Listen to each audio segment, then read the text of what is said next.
Hello, muito bom dia, muito boa tarde, boa noite, você que está nos assistindo, seja qual for a hora.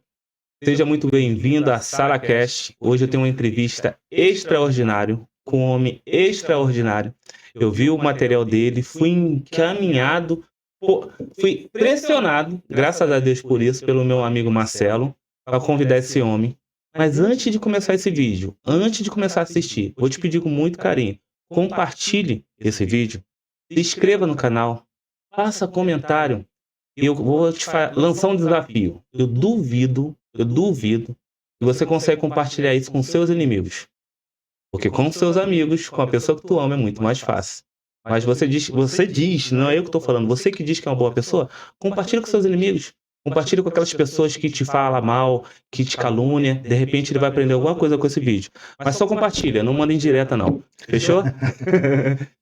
Sou o primeiro podcast aqui no Brasil de fazer a entrevista. Eu me senti honrado. Quando o Marcelo falou, ó, ele aceitou e tudo mais, eu falei, E aí quando tu me fala que aqui no Brasil é o primeiro podcast, eu me senti muito amado. Eu vou deixar que você se apresente, porque o teu currículo é muito grande, Francisco. Uau. Eu li. Bem, na verdade, uma das coisas que a minha família quase diz sempre é coisas ligadas ao meu currículo. Tenho dificuldades de me auto-apresentar porque, de Isso é facto, bom. é muita coisa. Mas, tal como disse, o meu nome é Francisco Destino e faço jus aqui ao meu apelido Destino, porque o destino tem-me conectado a várias pessoas do bem. Há várias pessoas que estão unidas a um determinado propósito, que é levar e agregar valor à vida de pessoas, no sentido de tirá-los do lugar em que estão para o lugar em que elas gostavam de facto de chegar. E uma das pessoas és tu. E eu sinto-me Obrigado. honrado por isso. Eu sou sociólogo de formação, formei-me em Sociologia em Portugal, tenho dupla nacionalidade, sou angolano de origem e tenho a nacionalidade portuguesa também. Sou pós-graduado em Assessoria Política e Comunicação Estratégica, sou mestre em Estudos Africanos e estou agora num programa de doutoramento em Comunicação Social. Mas, paralelamente a isso, a minha missão, eu não chamo de trabalho, para mim é uma missão de vida, está muito ligado ao desenvolvimento humano, onde eu tenho trabalhado com as várias ferramentas de coaching, ferramentas de programação neurolinguística. Tenho feito consultorias a várias entidades políticas, desde Angola, Moçambique também, e tenho uma empresa de consultoria, não é, que vai se expandindo e muito brevemente devo também estar aqui a entrar ao Brasil. Mas, em suma e de forma muito resumida, eu sou um impactador de vidas, um vendedor de sonhos e um concretizador de objetivos, daquelas pessoas que de facto sentem-se mexidas para descobrirem aquilo que é o poder pessoal que têm.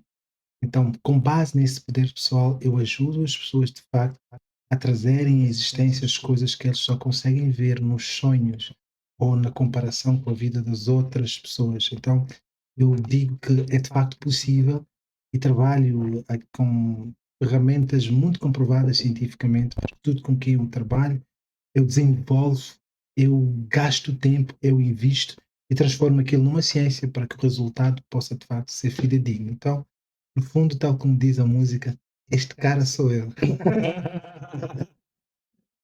Conhece bastante o Roberto Carlos, pelo menos a música, né? Mesma música. Mas deixa eu te falar, uma coisa que eu percebi, Francisco, que todo mundo quando ativa a identidade, quando entende o propósito, a missão, geralmente vem de uma dor, de uma necessidade, de uma escassez, de algum cenário que a pessoa está vivendo naquele momento. E houve isso ou você já acordou assim, cara, minha vida é essa, vai ser assim, eu vou ser o cara que vai impactar vidas, eu vou ser o cara que vai tirar as pessoas da, da pobreza mental, que a pobreza ela começa na mente. Eu estou equivocado, foi isso que eu aprendi. Sim, sim. Ou houve alguma coisa, fica à vontade de dizer, ou não, tá? Se você não quiser compartilhar, fica à vontade. Isso aqui já percebi que eu vou ter que mergulhar. Eu gosto de compartilhar porque acho que mais do que compartilhar a matéria, bens que a gente pode apalpar, o que muda de facto as pessoas, o que influencia de facto as pessoas é o compartilhamento da nossa vida, da nossa trajetória. Porque é com base nesta compartilha que o outro lado vai perceber, espera aí, afinal não sou o único.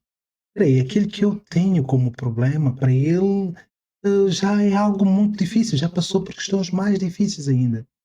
Então, dentro dos relacionamentos das pessoas, a importância de facto do relacionamento entre as pessoas está ligado à forma como elas compartilham de forma genuína aquilo que é a sua história. Entende? E neste processo há aqui uma sensibilidade, porque quando a história de facto é verdade, é verídica, ela toca de facto as pessoas e influencia as pessoas a pensarem de outra forma e a acreditarem que também pode. Eu sou uma pessoa que veio de muito longe.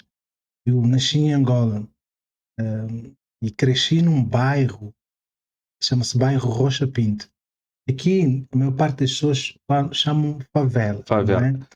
é? Aquilo é diferente da favela, a história é diferente, mas é um bairro periférico, é um bairro basicamente esquecido, um bairro com todo tipo de escassez, desde saneamento básico, desde instruções.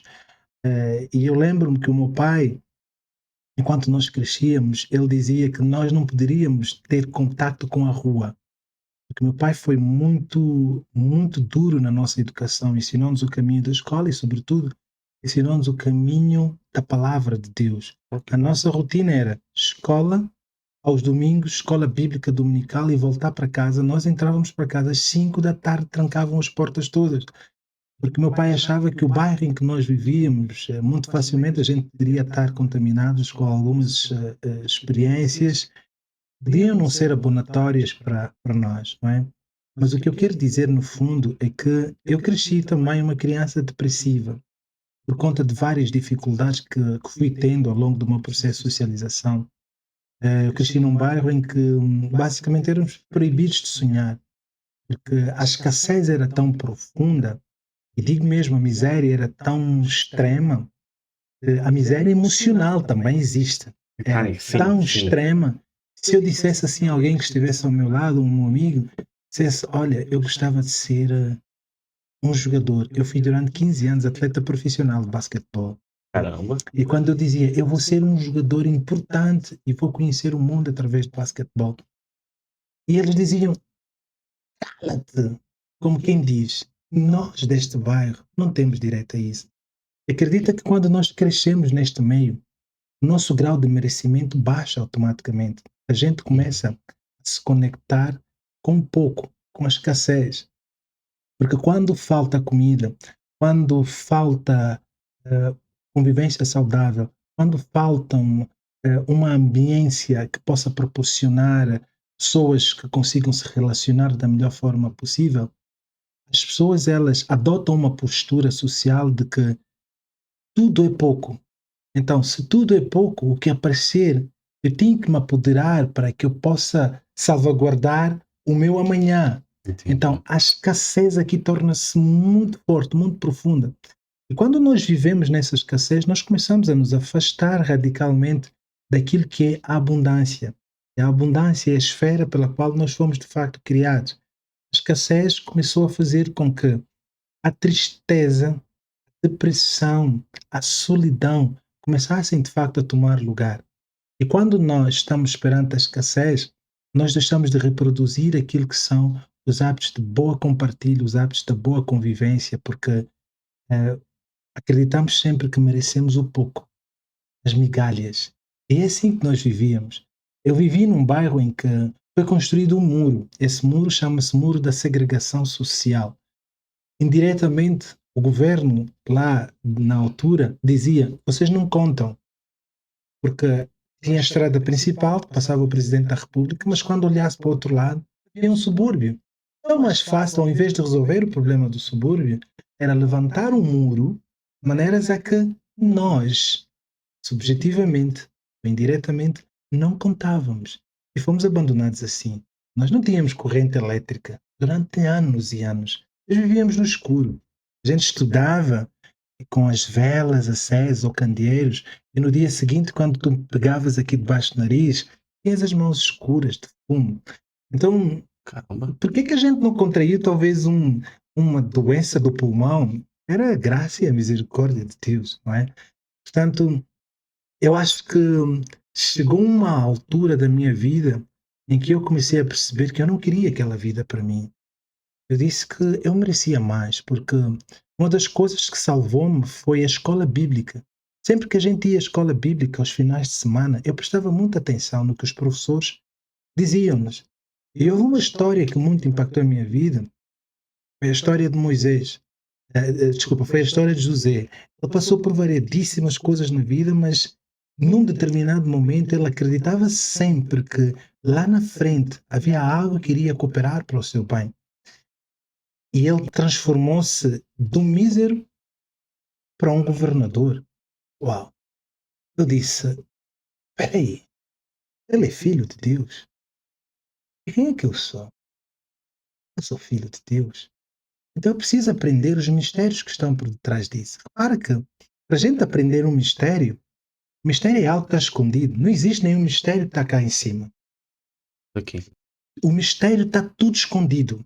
Se tu queres descobrir um mistério, tu tens que ir a fundo. Tu tens que perscrutar, tens que mergulhar lá no fundo. Porque dentro do mistério há benesses. O mistério traz-nos verdades. O mistério acaba por libertar. Então nunca nos é revelado um mistério assim, de graça. Então, para a gente ir a um mistério, nós precisamos desenvolver alguma coisa. E eu queria perceber os mistérios que estavam escondidos por detrás da vida de José. E uma das coisas que eu entendi nesse mistério chamava-se intimidade. Então eu percebi, peraí, eu preciso desenvolver a intimidade. Porque imagina, a gente acabou de se conhecer, não é? Mas se eu pretendo ter acesso à tua vida, nós temos que desenvolver alguma intimidade. E aí nós vamos nos tornar amigos. Então eu comecei a desenvolver a minha intimidade com o Criador. E eu comecei a perceber aquilo que ninguém me conseguia explicar. Passei a ter algumas revelações ligadas à grandeza. E aí sim, eu fui atrás dos mistérios que estavam por detrás da minha relação, da minha intimidade com o Criador. E uma das grandes revelações que eu passei a ter foi que a pobreza não era algo característico para mim. A miséria não é algo que o Criador fez para mim. Mas a revelação mais impactante foi num dia em que, quando fui a Portugal estudar e jogar basquetebol, um dos clubes foi à falência e não nos avisaram previamente. E nós tínhamos que largar a casa.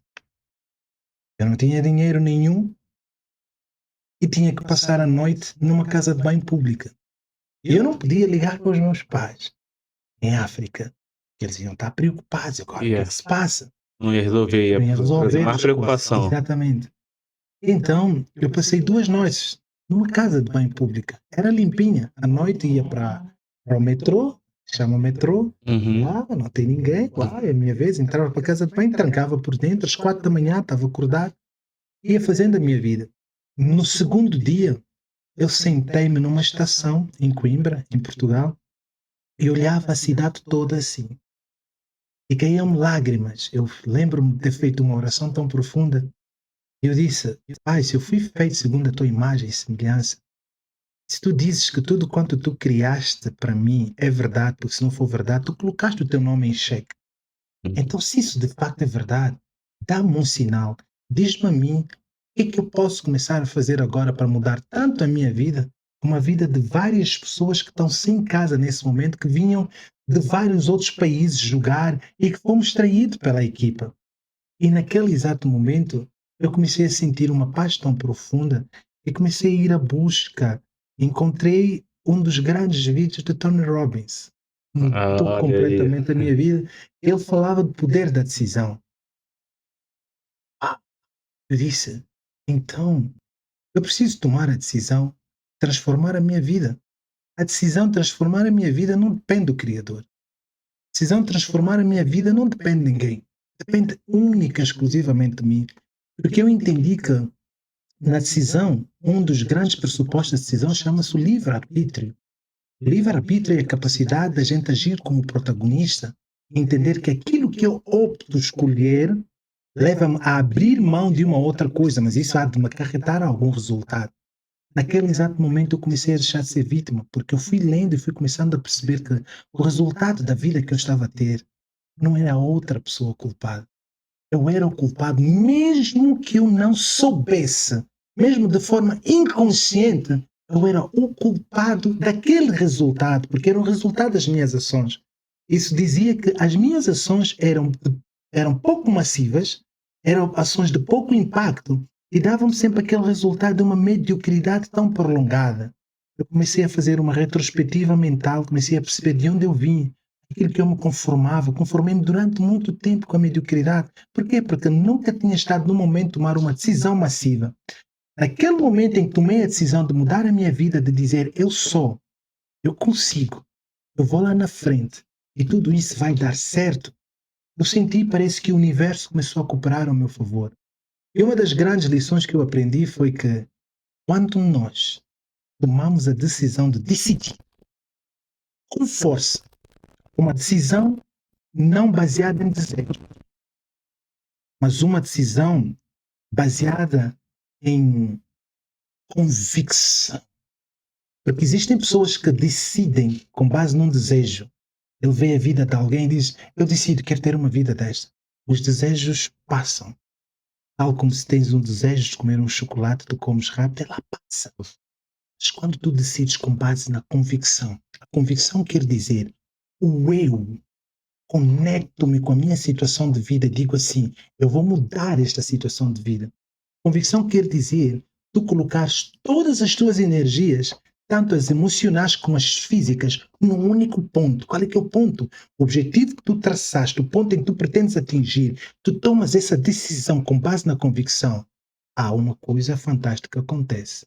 Uma coisa que às vezes eu não consigo explicar com palavras, mas no mundo metafísico, no mundo subjetivo, as coisas começam a cooperar. Que aquela decisão seja realizada.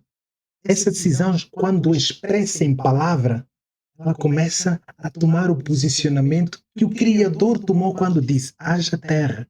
Porque eu percebi claramente que eu fui feito segundo a imagem desse Criador, então eu tinha a genes dele dentro de mim. Sim. Então a palavra que eu proliferava com convicção, ela mexia todas as minhas energias e fazia-me marcar um passo. Chama-se o quê? Ação. Agir em direção àquilo que eu pretendo.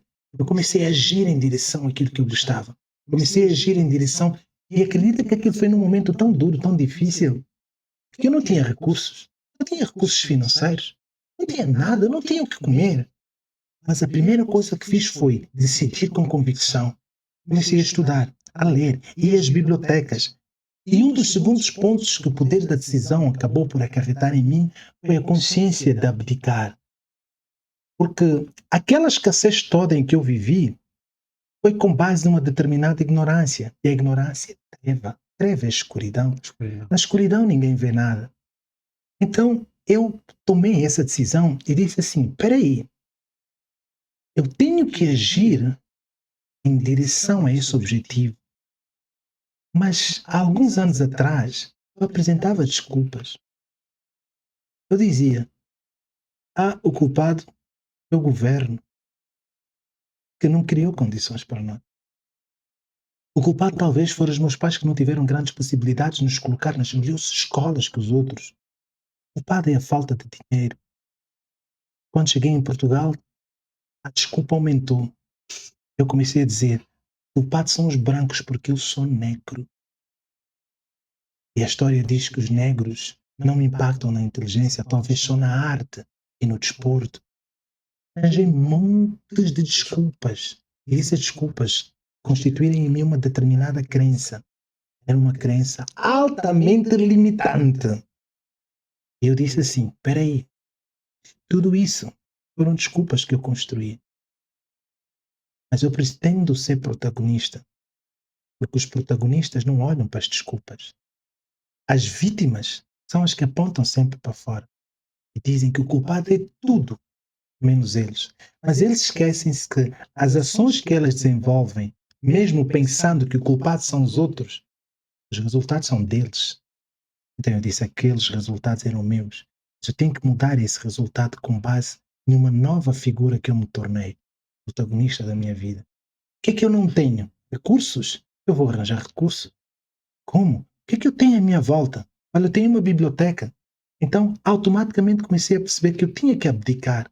E a maior parte das desculpas que eu arranjava era porque eu estava agarrada a atos medíocres. Então, eu tinha que abdicar tudo aquilo que me afastava dos objetivos que eu tinha traçado. E aí, comecei a afastar-me de alguns amigos que tinha.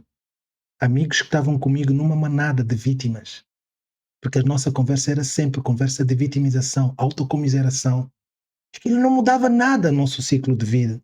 Eu disse, se eu continuar com esta gente aqui, eu estou feito. Eu preciso saltar da manada para pensar de forma diferente. Eu comecei a saltar da manada e uma das primeiras coisas que fiz foi trocar o meu número de telemóvel. Isto tem a ver com decisão convicta. Tu fazeres coisas que outrora era impossível fazer. Eu gostava imenso de estar naquele meio. Às vezes a gente passava o tempo a botar a conversa para fora, conversas que não levavam a lado nenhum. Ele era um vício emocional, mas eu decidi naquele momento, eu disse, eu não quero mais isso para mim. Eu abracei meus livros. Ao invés de eu gastar dinheiro, porque eu não tinha dinheiro, por exemplo, para fazer uma formação com Tony. Não tinha dinheiro para comprar um livro do Tony. Mas não sei como, aparecia sempre dinheiro para comprar, para fazer um churrasco, para comprar bebidas. E para estar com aquela malta. Entende? Era essas desculpas que eu não conseguia perceber. Eu disse, eu vou abdicar disso. Ao invés de eu andar de táxi para um determinado lugar, que eu quero que as pessoas olhem para mim como tal e o cara, eu ia andar a pé, quilómetros de distância, para guardar o dinheiro, talvez, para conseguir comer alguma coisa, enquanto eu passava o tempo todo na biblioteca. E na Europa, em Portugal, a biblioteca é livre. Eu entrava à biblioteca às 9 horas e saía da biblioteca às 22 quando aquilo estava fechado. Eu lia tudo que eu pudesse ler sobre desenvolvimento pessoal. Cara, antes de eu falar alguma coisa para a vida de alguém, eu decidi ver os resultados daquilo na minha própria vida. Entende? Então, foi um processo fantástico. Eu fui à busca, de facto. E hoje, eu entendo que eu olho para trás e digo assim, uau, eu saí de um lugar de mediocridade, hoje eu estou num lugar em que não tenho problemas com dinheiro. Isso não quer dizer que não falta, há momentos que faltam. Mas eu não tenho problemas com dinheiro, por quê? Porque hoje eu tornei-me numa autoridade no que faço. Hoje no meu país, em qualquer lugar que eu vá, eu consigo prender a atenção de alguém. Por quê? Porque nesse processo de autoconstrução, tu entendes que para impactares no mundo, tu precisas ser autoridade. Sim. Mas para seres autoridade, tu precisas gastar algum tempo de qualidade a investir no aprimoramento das tuas competências. Para seres autoridade, tu tens de ser resolvedor de problemas. E aí eu tenho dito, as pessoas querem se destacar, querem melhorar as vidas financeiras, vão fazer tantas formações de finanças, mas elas não entenderam o princípio que está por detrás da prosperidade financeira. O grande princípio tem a ver com a capacidade de tu servir um número maior de pessoas, porque a nossa vida cá é uma missão. E a missão é o serviço. As pessoas mais prósperas que a gente conhece na face da Terra, eles não trabalham, eles servem uma missão, eles servem a necessidade de um número maior de pessoas. Como? Durante um tempo, eles aprimoram competências, tornam-se referências e vão resolver um determinado problema que assola a vida de determinadas pessoas. Quanto mais problemas tu conseguires resolver, mais autoridade tu te tornas e mais solicitações tu recebes. E nessas solicitações tu serves um número maior de pessoas. E quanto mais pessoas tu conseguires servir, maior será o teu retorno. Isto quer dizer que o fluxo de entrada é proporcional ao fluxo de saída. É insano as pessoas quererem receber mais do que elas dão, porque elas não têm na mente a ideia de que elas estão para servir. E as vítimas, as pessoas que estavam naquele sítio em que eu estava alguns anos atrás, elas pensam sempre que alguém tem de os servir, alguém tem de ter compaixão por elas para dar alguma coisa, alguém tem de se lembrar delas. Isso não existe. Isto é que faz proliferar e perpetuar a pobreza. E então, os protagonistas entendem, peraí, eu sou um cidadão do mundo, eu recebi alguma coisa do Criador para impactar o mundo. Sim. Nós podemos estar a fazer a mesma coisa, mas a especificidade com que eu vou fazer é diferente da tua. O impacto que eu vou ter depende do grau de comprometimento que eu tive no aprimoramento da competência dessa determinada coisa. No entanto, tudo tem a ver com a forma como nós abdicamos daquilo que nos afasta do nosso objetivo e usamos esse tempo para aprimorar diariamente o nosso talento, aprimorar diariamente a nossa competência, de maneiras a que nos tornemos numa autoridade. Se nos tornarmos na autoridade, a gente está na manada. A gente está na mediocridade. A mediocridade, para mim, é a média.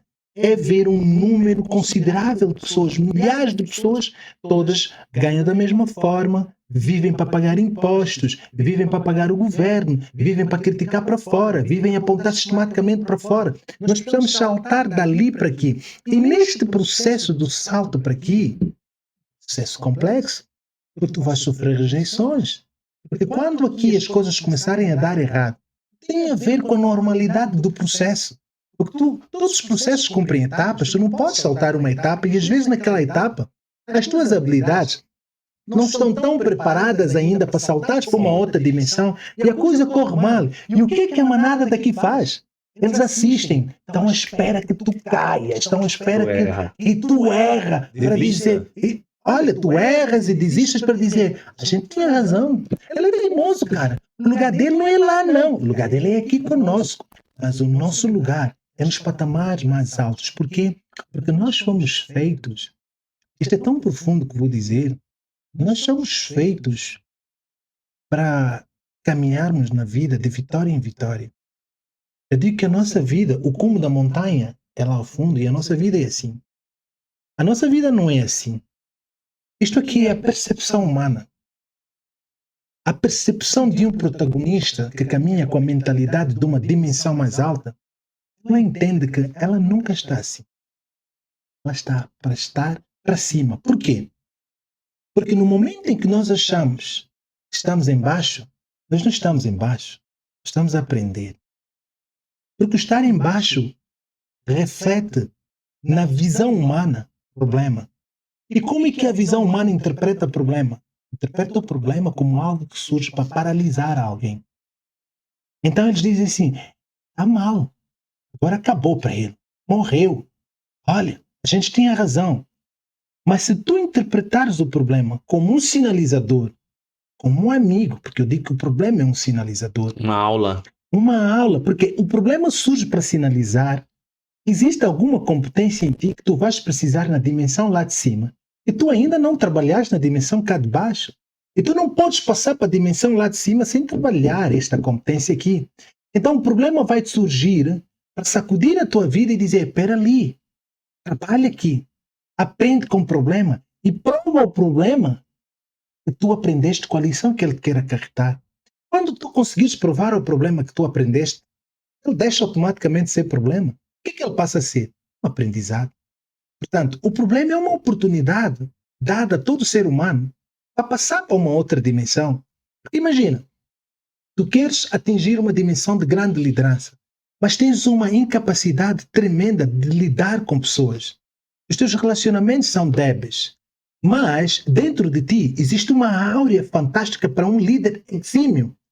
Mas existem características em ti que precisam ser trabalhadas porque tu não tens tudo. Então, lá em frente espera-se que o líder chegue, mas o líder só chega lá com as competências aprimoradas. Então vai surgir um problema no campo da liderança. No momento em que tu queres marcar o passo, o problema surge. Por quê? Porque tu chocaste com o teu melhor colaborador e ele abandonou-te. Porque o teu caráter como líder ainda não foi treinado. Então tu olhas para aquilo e dizes assim, espera aí, ele não presta. O problema vai surgir mais lá em frente. Sim. Mas só que os problemas nunca surgem com a mesma intensidade. Elas vão aumentando de intensidade. A segunda intensidade será forte para despertares. E tu vais olhar sempre para fora e vais dizer, não, eles é que não prestam. Eu estou bem. O problema é deles. E tu vais caminhar, quase a chegar, e o problema surge de forma tão robusta que a empresa tem que fechar. Porque tu perdeste todos os colaboradores. E naquele momento em que tu bates no fundo, é que tu vais refletir, espera aí, talvez alguma coisa se passa comigo. E enquanto tu não trabalhares aquilo, tu não sais daí. Porque lá em cima, tu só chegas a trabalhar aquela habilidade. Quando tu conseguires trabalhar, aí o problema vai-se embora. Vai-se embora por quê? Porque ele transformou-se num aprendizado. Então, os problemas são os melhores amigos que a gente tem na vida. Tanto mais que, se tu recuares, vais perceber que uma das grandes palavras do Criador foi que o meu poder aperfeiçoa-se quando estás fraco. Agora imagina, quando nós estamos bem na vida, nós estamos fracos? Qual é o momento em que nós estamos fracos? É sempre que estamos perante um determinado problema.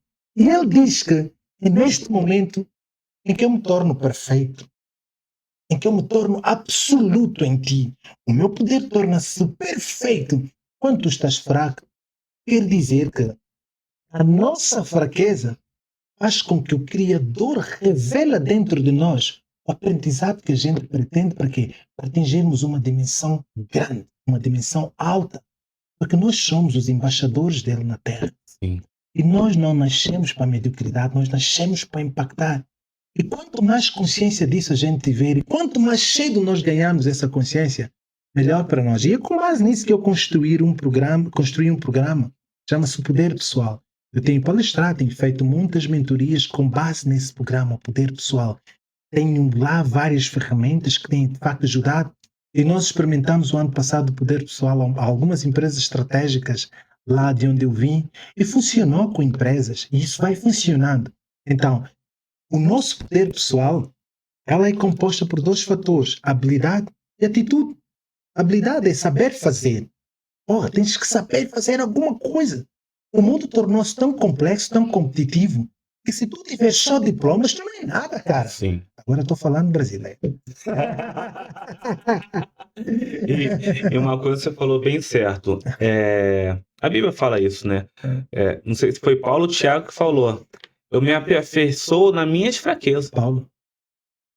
Ele dava graças às contendas, os desafios que abatia ele. Ele glorificava pelas dores que ele E tinha. ele dizia esta leve, pequena, momentânea, essa leve e momentânea tribulação.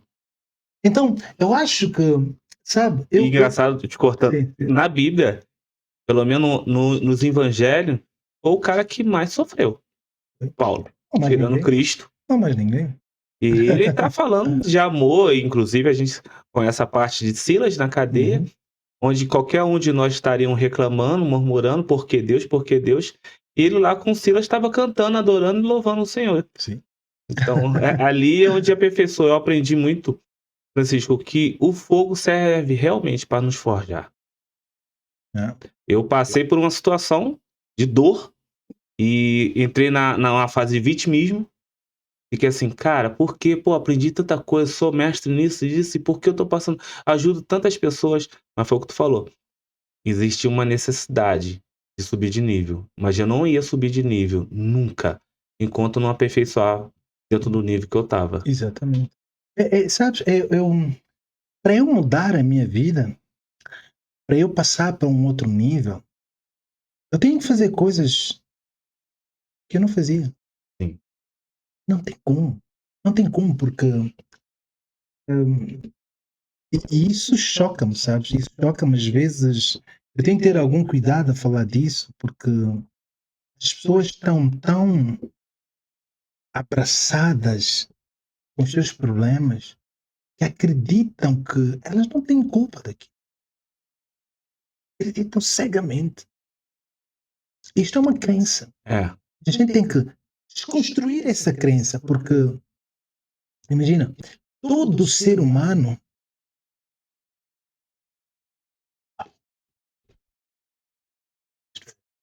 então, eu sinto agora que é um aprendizado tão forte. Nós temos todos um propósito. Qualquer ser humano na Terra. Se nós formos à rua e encontrarmos alguém a levantar o lixo, a comer no lixo, esta pessoa tem um propósito. Ela só se desconectou com a sua essência. Só se desconectou com a essência do propósito pelo qual ele veio na Terra. E aqui eu digo, o que é um propósito? Propósito. A razão original. Gostei. A razão original. A razão original pela qual tu foste criado. Tu tens uma razão original. Se tens original, acredita que as fakes vão aparecer. As razões fakes também vão aparecer. Mas tu tens uma razão original pela qual tu estás cá no mundo. Só que este propósito não existe já. Sim. Só que está num mundo que não é tangível.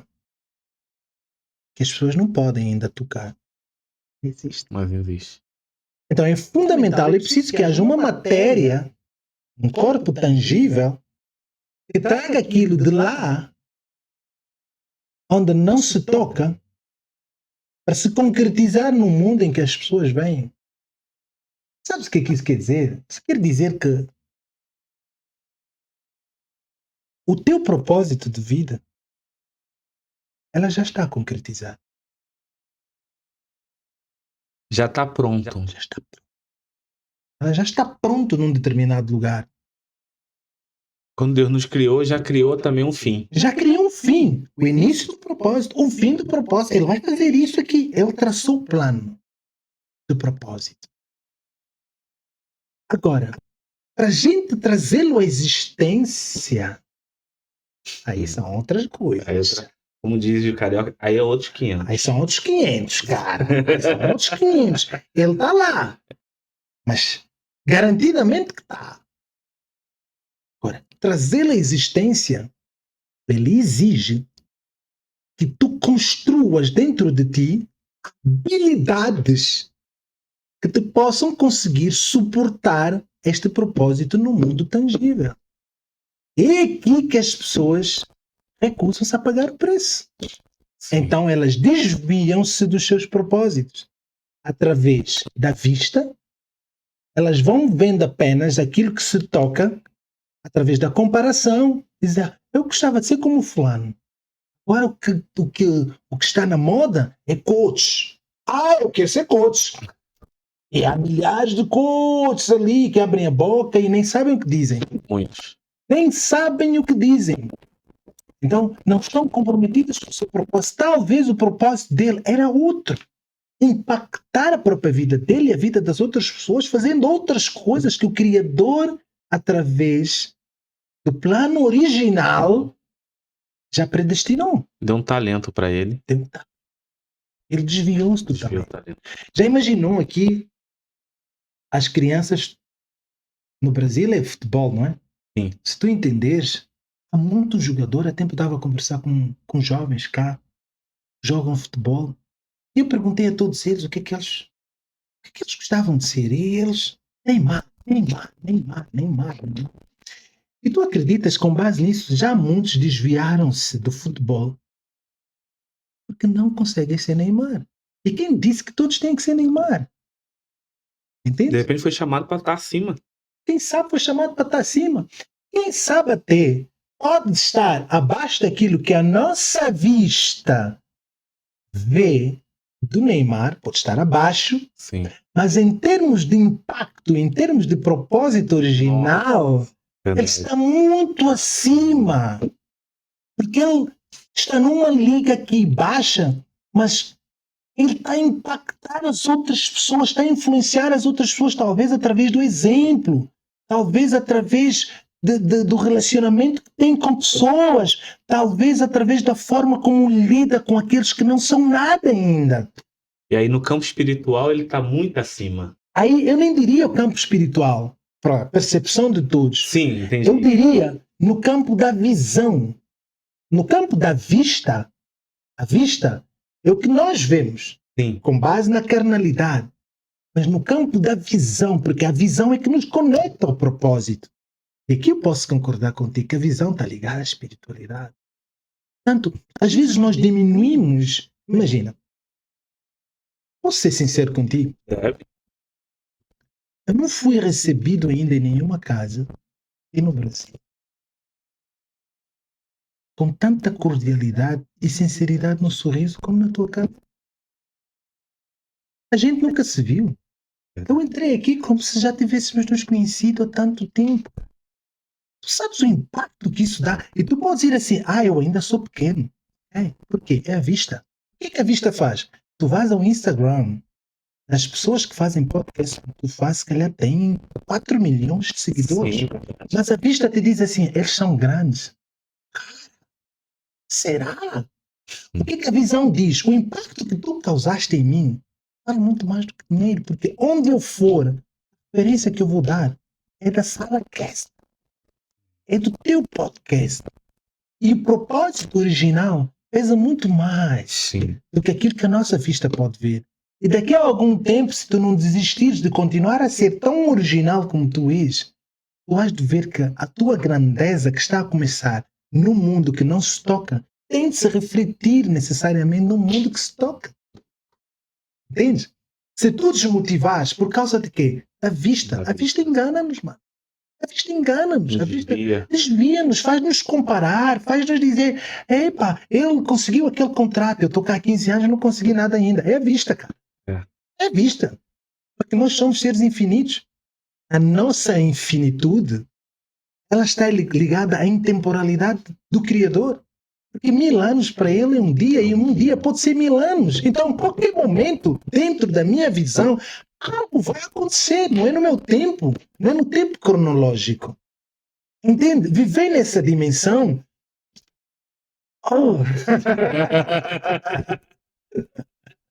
Você falou da originalidade, eu tenho um programa que se chama Autenticidade, que é ligado à originalidade. Fantástico. E eu tenho um livro que está no forno que está falando o seguinte: deixe de ser você. Não, o título é Autenticidade e Deixe de Ser Você. Aí ele fala assim, mas não faz conexão. Deixe de ser você e seja autêntico. É deixar de ser aquilo que falaram que você tem que ser, seus pais, o cenário de vida que fala que você tem que ser isso, que você tem que ser aquilo, e aquilo que você, de acordo com as crenças que você criou na sua infância, falou, eu quero ser isso, como eu quero ser o Neymar, e não é aquilo que Deus quer que você seja. O talento que Deus te deu.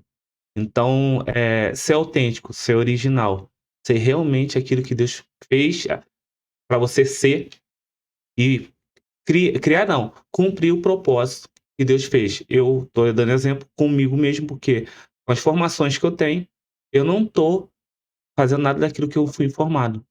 A questão de formação técnica, entendeu? De escolaridade, trabalhando com audiovisual, que eu nunca me preparei para isso, mas foi aqui que eu me encontrei. Uau, sabe? Nós estamos perante. Este teu livro vem numa altura fantástica do mundo, não do Brasil, do mundo. Nós estamos perante uma grande crise. O mundo já tinha atravessado pela crise da representatividade, onde as pessoas tinham deixado de acreditar nos representantes legais, políticos, pastores e tal. Pronto. O mundo atravessou por essa crise. Acho que a maior crise que nós estamos a atravessar agora é a crise da autenticidade. Sim. A autenticidade está a se tornar um fenômeno raro. Por conta de quê? Por conta dos processos sociais. Por conta daquilo que é o imediatismo que está escondido nos fenômenos que vão acontecer nos dias atuais. Surgimento das redes sociais e vai dando cada vez mais acesso rápido à vida do outro. Ontem ele estava ali, agora é milionário, cara. Entende? Então, nós perdemos a autenticidade. O grande problema de perdermos a autenticidade é aniquilarmos um poder incomensurável que está em nós através da autenticidade. Nós somos seres únicos e irrepetíveis. Cada um de nós nasceu para fazer alguma coisa no mundo. Quando eu retiro a minha autenticidade, eu estou a privar ao mundo de uma solução que viria de mim. Porque se eu retiro a minha autenticidade, automaticamente esta autenticidade deve ir para algum lado. Deve ir para alguma imitação. Então, somos 2, 3, 4 pessoas a fazermos algo que deveria estar a fazer. E as outras áreas que o mundo precisa do meu contributo. Por isso que surge a escassez. A escassez vai surgindo exatamente por causa desta crise.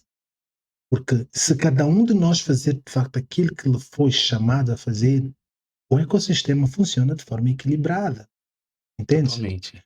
Então, falta aqui o contributo do Francisco, falta o contributo do fulano, falta o outro contributo. Onde é que eles estão? Não morreram ainda, cara? Estão lá. por conta da crise da autenticidade, estão a reproduzir um outro personagem. E o papel deles aqui no sistema e no ecossistema faz falta. Entende?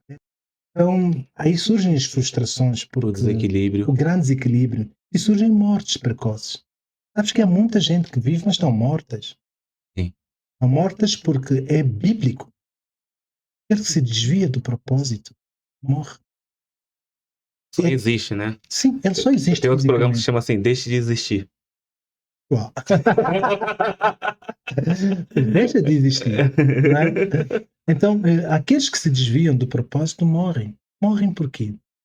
Porque das únicas coisas que nos conectam É o propósito.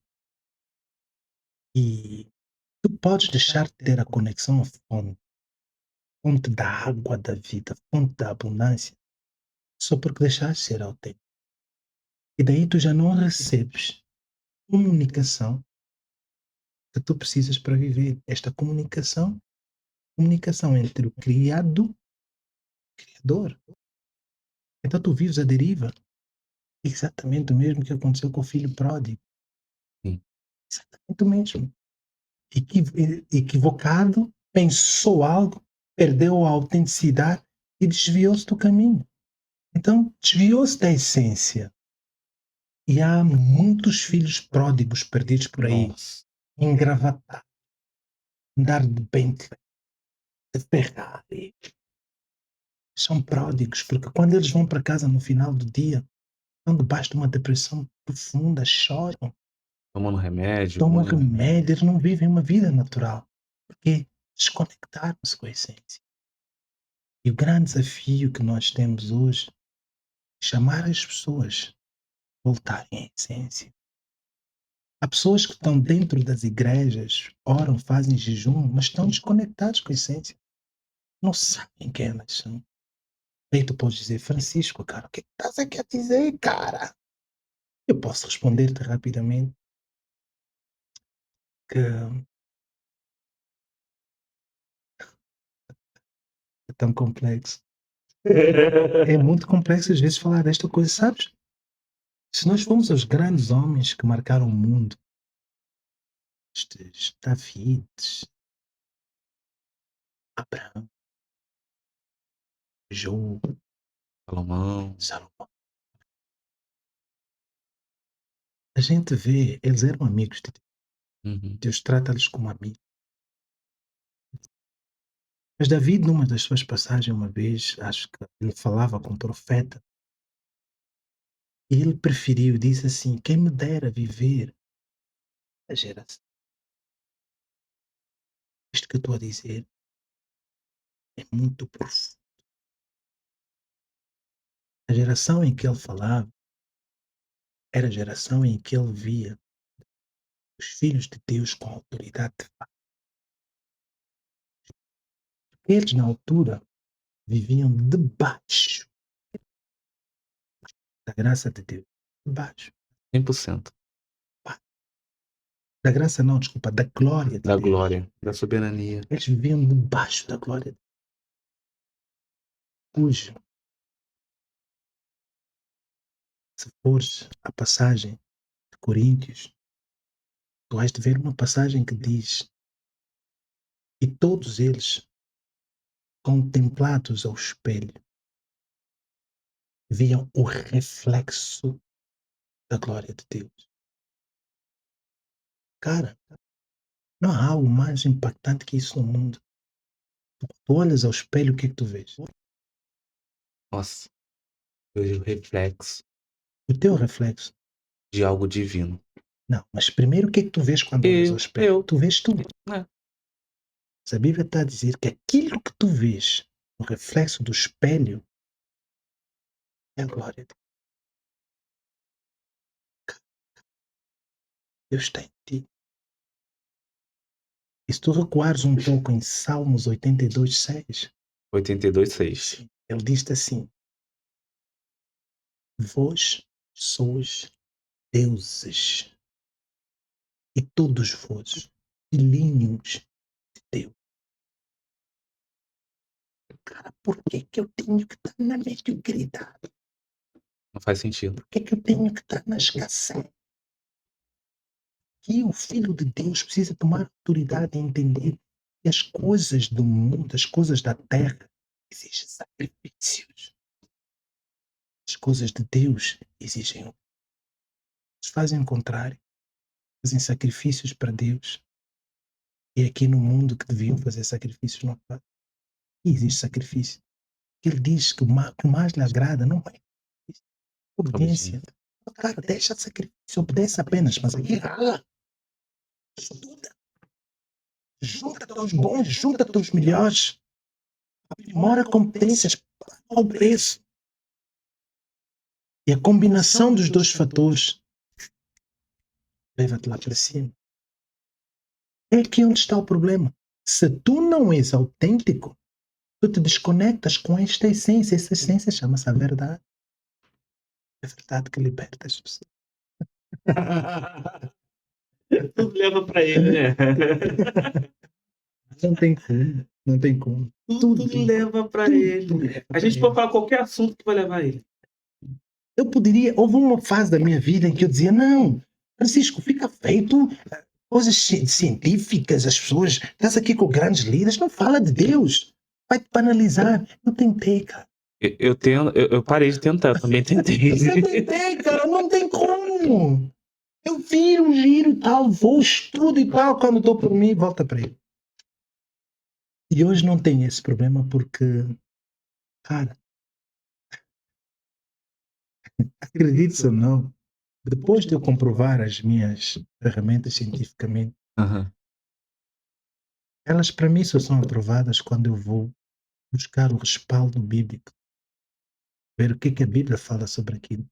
O nível de sucesso que elas têm está ligado ao impacto do que a Bíblia fala sobre aquilo. Por que eu faço isso? Cara, será que existe um best-seller no mundo melhor que a Bíblia? Não existe. Qual é o livro mais vendido do mundo? Até hoje é a Bíblia. Qual é o livro mais antigo do mundo? É a Bíblia. Qual é o livro mais lido do mundo? Até hoje é a Bíblia. Cara! Tudo leva ele. É sério, mano. Não tem como. Entra geração, sai geração, ela continua sendo a mais lida, mais vendida, mais consumida, mais estudada, muito mais Então, analisada. é insano para qualquer estudioso do mundo não ter isso em consideração.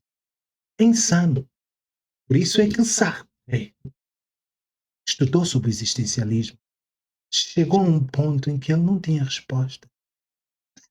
Não tinha resposta. Sartre, ele basicamente morreu sozinho, numa solidão tremenda.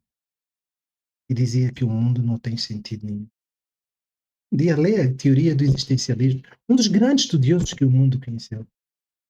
Chegou um momento em que não tinha resposta para as coisas. Por quê? Não conectou a essência. E até porque não tá nele mesmo. Tá no Criador. Criador. Entende? Então, eu acho que, em suma, o que a gente precisa entender é que sacrifícios é aqui para as coisas do mundo. Não tem como. Eu não posso ser insano em dizer que não, espera de Deus e Ele fará tudo. Não, isto é insanidade. Não. As pessoas têm de fazer. Isto é o quê? Sacrifício, pagar o preço. Abdicar de coisas que nos afastam dos nossos objetivos de vida.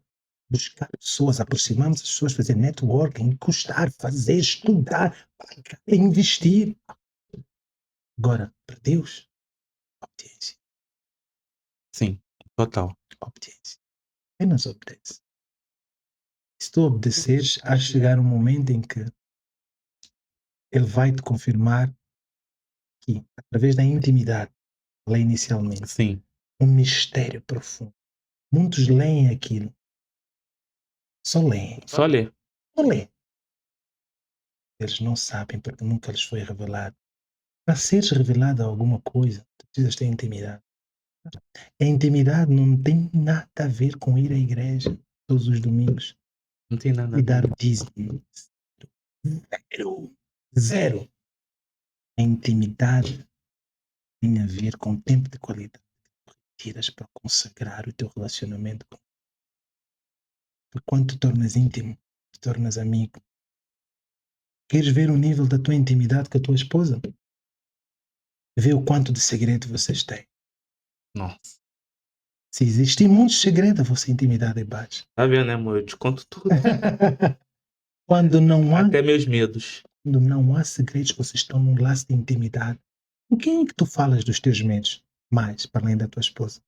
Eu tenho um amigo que eu falo, mas acima de tudo é Deus. Deus. São poucas pessoas. Por quê? Porque é algo ligado a ti. Quanto maior é a intimidade, ela revela.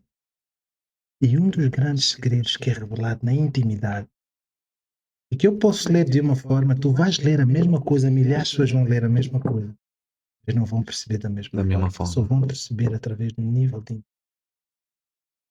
É a passagem que diz: se tu viveres em mim, E eu em ti. fazer coisas.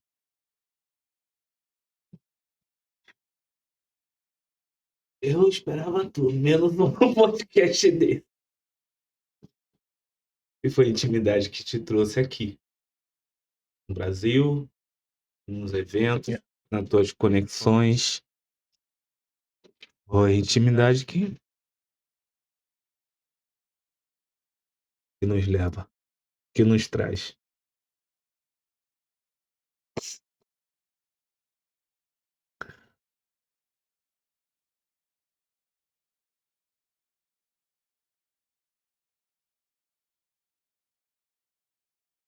Se tu tiveres em mim e eu em ti,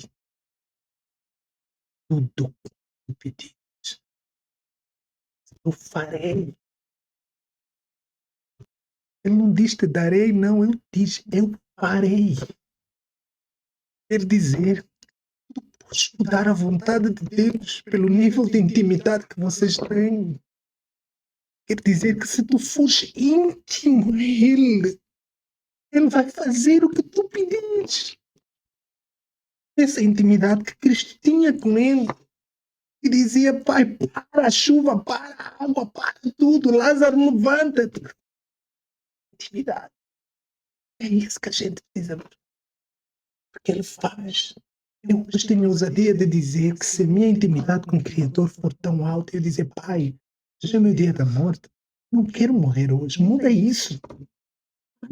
Ele fala. Fazer está no presente. É o verbo estar no presente, no agora. Tem que fazer. Isso depende da intimidade.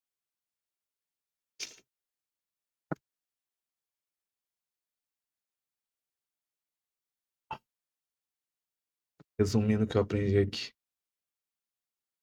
Ficar mais íntimo. Intimidade. Só íntimo. Você falou de Jesus, lembrei de Davi. Davi tinha tanta intimidade que ele sabia que ia derrubar o Golias.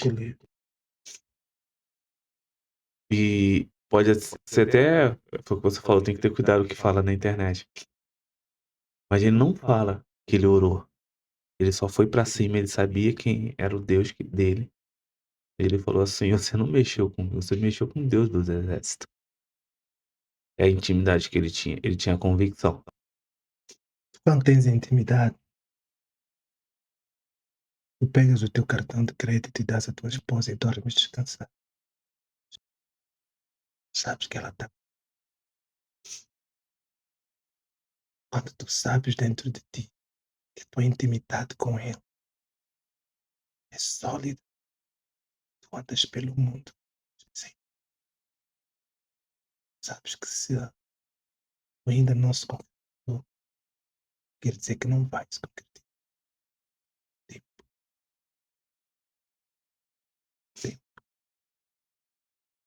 Eu tenho. Isto é algo que dói o meu coração, porque eu entro para uma determinada igreja, milhares de pessoas, e eu vejo que não há intimidade. Isso machuca tanto a gente, né? Que Não eu há vejo, isso intimidade. não tem nada a ver, isso é só emoção. Só emoção. Não tem nada a ver com intimidade. Não há intimidade. E sabes, tu olhares para as coisas e pensares assim, quem é teu íntimo? Ele te entende. Ele sabe de mão como tu és. E as coisas que mais alegram a Bíblia, que limita tanto a vida E as pessoas, a forma como interpretam, olha para nós como justos, os nossos pecados já foram. A recomendação que ele nos dá é que busquem a santidade. Ele não diz sejam santos, É isso. ele diz busquem. Buscar ser um varão É um perfeito. processo. É o processo de busca. É buscar intimidade. Tudo vai lá. Tudo vai a ele. Uau, esse podcast, Oh, amigo. meu Deus do céu. É engraçado. Ele quer intimidade, o que ele busca? Relacionamento. E mais Deus quer com a gente é relacionamento. Quanto mais relacionamento, como você bem disse, quanto mais buscar relacionamento, mais intimidade. Intimidade. O menino me perguntou qual é a frase de chamada que vai botar. Eu já sei qual é.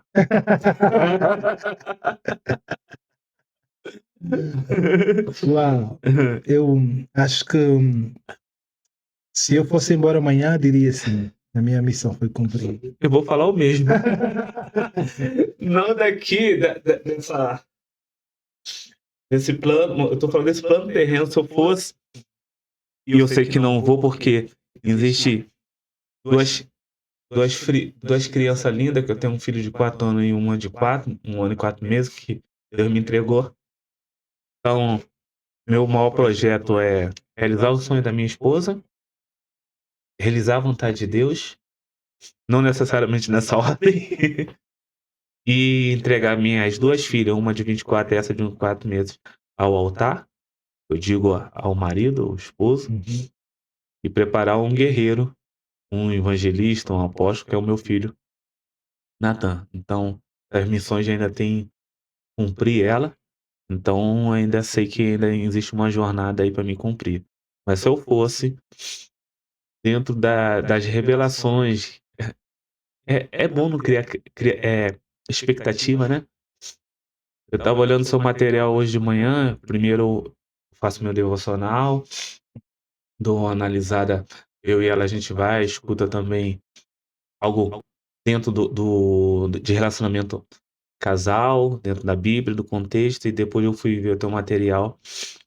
Aí eu falei assim, nossa, PNL, me chamou muita atenção a questão da área social, que eu gosto muito. Falei, eu vou fazer pergunta dentro disso aqui, desse contexto aqui. Nem foi nada. Vou trabalhar aqui nessa área aqui, vou procurar extrair o máximo aqui na área social e vamos deixar fluir. E sem expectativa, deixa fluir. E eu louvo a Deus, porque o comando é dele. Eu falo, Francisco, que a Saracast é dele. Eu sou um mordomo. Algumas vezes eu chateado com algumas coisas aqui, eu como filho pirracento, eu falo, ó, isso aqui é seu, não tem nada a ver com isso. Eu pego essa sala, pega isso aqui, esse podcast, dá para outra pessoa capacitada, outra pessoa mais preparada. Eu não quero, isso aqui é pesado, isso aqui, eu sei que é para o seu evangelismo, é para falar da sua palavra e tudo mais, mas eu não quero mais não.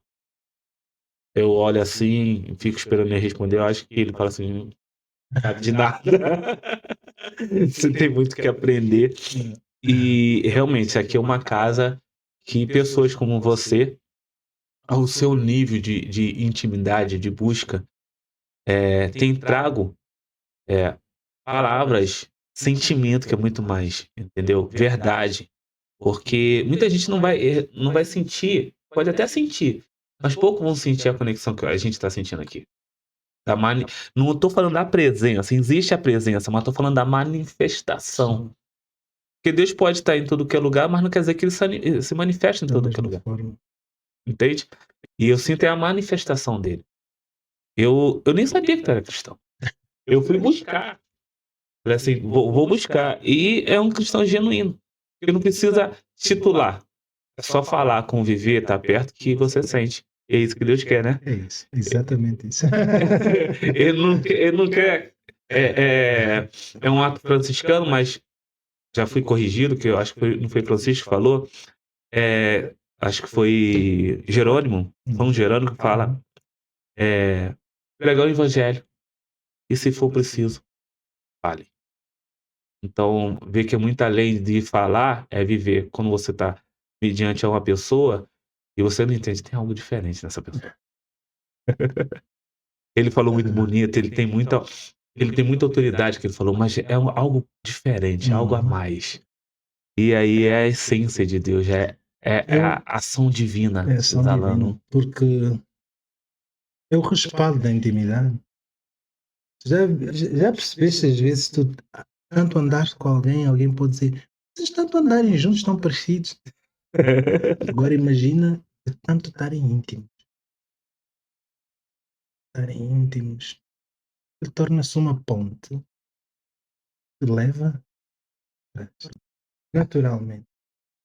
Tu levas para Deus, trazes de Deus. Deus leva para ti, traz de ti. É uma relação íntima. Eu vim ao Brasil para crescer. Vim ao Brasil para expandir o meu nome, para que 280 milhões saibam, passou aqui um Francisco Destino. E se tu me perguntares agora, Francisco, e como é que pensas fazer isso? Claro, não? Nem imagino.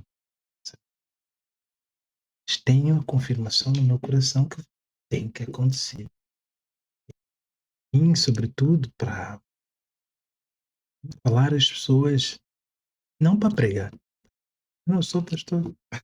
Eu vim ensinar as pessoas as ferramentas para o desenvolvimento pessoal, com base naquilo que eu entendo da Bíblia.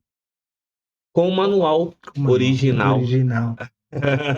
Então, este é o meu maior propósito, cara.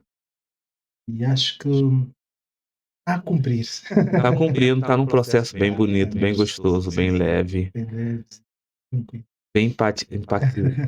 E eu vou ter a honra, porque realmente eu creio que o Brasil vai conhecer esse Francisco maravilhoso, angolano, simpático, carismático, cheio de Deus.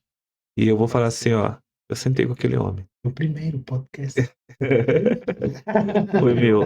E a manifestação de Deus teve através daquele homem. Ele está fazendo aqui, já foi feito. E vai repetir. Francisco, muito obrigado, muito obrigado pelo carinho. de coração. Obrigado pela, a gente fala aqui, né, pelo transbordo. E o transbordo é só aquilo que você tem em excesso. E aí cai pela beirada aqui, a gente pega e eu vou pegando um pouquinho.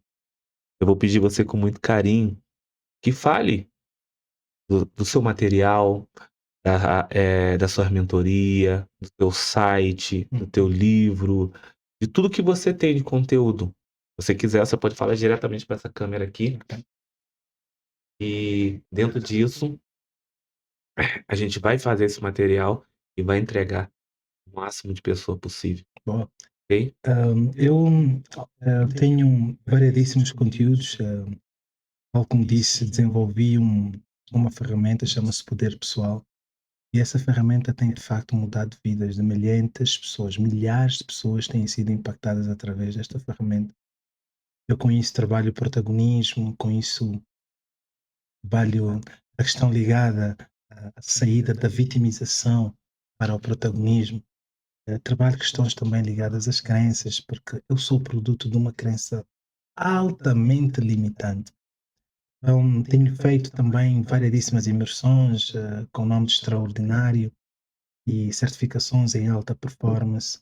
E durante quase 15 anos atleta profissional de basquetebol, então não tenho como fazer coisas sem ligar à alta performance. Em suma, para quem quiser conhecer mais, siga-me no Instagram, Francisco Destino, e no site franciscodestino.com, YouTube também Francisco Destino, e vamos juntos nessa, vamos crescer todos juntos, porque há espaço para todos nós. Obrigado. Gente, obrigado pelo carinho, obrigado por nos acompanhar, obrigado por estar aqui com a gente. Mais um podcast. Você tá me deixando doido, amor. Obrigado. Como eu disse, compartilhe com seus inimigos, mas também compartilhe com seus amigos. Pega o link, copia o link, joga no grupo do WhatsApp da família. E espero você no próximo podcast. E não deixe de seguir esse homem. Vai estar aqui na descrição desse vídeo o site dele, o Instagram dele, o material dele. Se você quiser acessar, é só vir aqui na descrição. Você vai encontrar tudo que é bom. E aqui é bom que a gente faz de forma original, autêntica, não tem protocolo, o protocolo aqui é ser livre. E aí, quando é livre, a manifestação de Deus, ela aparece e de forma original, carinhosa, amorosa, cuidadora. Então, gente, Deus abençoe vocês. Deus abençoe não, Deus continue abençoando, porque vocês já são abençoados em nome de Jesus. Amém.